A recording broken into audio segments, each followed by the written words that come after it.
L'homme à la peau de bique.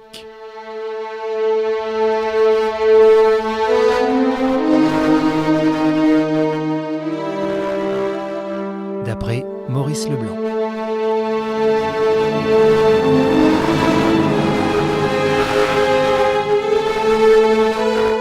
Le village fut terrifié. C'était un dimanche. Les paysans de Saint-Nicolas et des environs sortaient de l'église et se répandaient à travers la place, quand tout à coup, des femmes, qui marchaient en avant et tournaient déjà sur la grande route, refluèrent en poussant des cris d'épouvante. Et aussitôt, on aperçut, énorme, effroyable, pareil à un monstre, une automobile qui débouchait à une allure vertigineuse. Parmi les clameurs et la fuite éperdue des gens, elle piqua droit vers l'église, vira au moment même où elle allait se briser contre les marches, frôla le mur du presbytère, retrouva le prolongement de la route nationale, s'éloigna, sans même avoir, miracle incompréhensible, effleuré en ce crochet diabolique une seule des personnes qui encombraient la place, et disparut. Mais on avait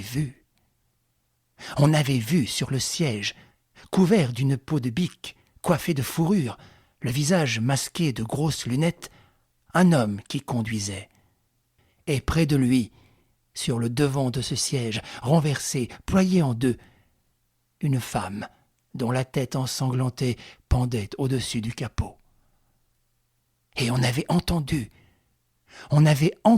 les cris de cette femme, cris d'horreur, cris d'agonie. Et ce fut une telle vision de carnage et d'enfer que les gens demeurèrent quelques secondes immobiles, stupides. « Du sang !» hurla quelqu'un. Il y en avait partout du sang, sur les cailloux de la place, sur la terre que les premières gelées de l'automne avaient durcie.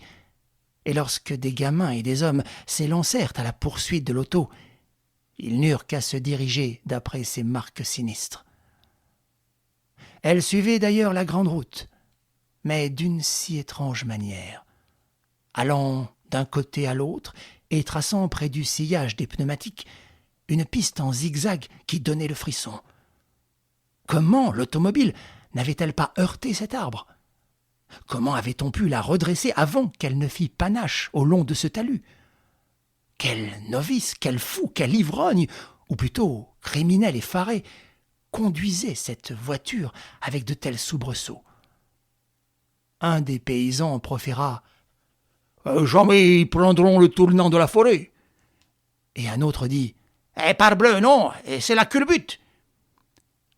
À 500 mètres de Saint-Nicolas commençait la forêt de Morgue, et la route, droite jusque-là, sauf un coude léger au sortir du village, montait dès son entrée dans la forêt, et faisait un tournant brusque parmi les rocs et les arbres.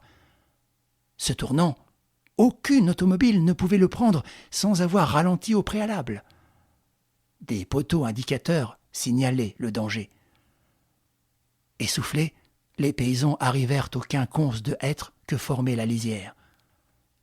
Et tout de suite, l'un d'eux s'écria « Ça y est !»« Et quoi ?»« Elle a culbute !» L'automobile, en effet, une limousine, gisait, retournée, démolie, tordue, informe.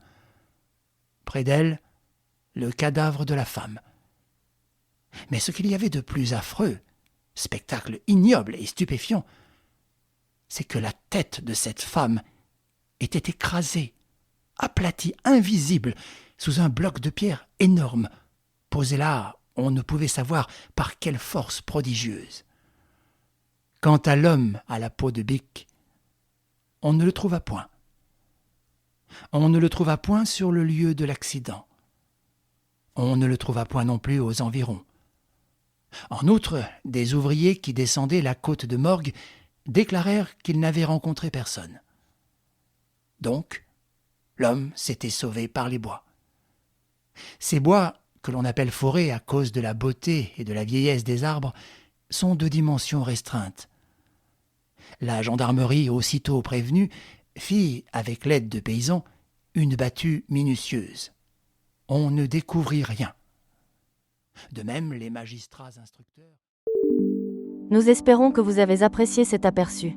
Pour continuer à écouter ce livre audio sur Google Play Livres, utilisez le lien dans la description de la vidéo.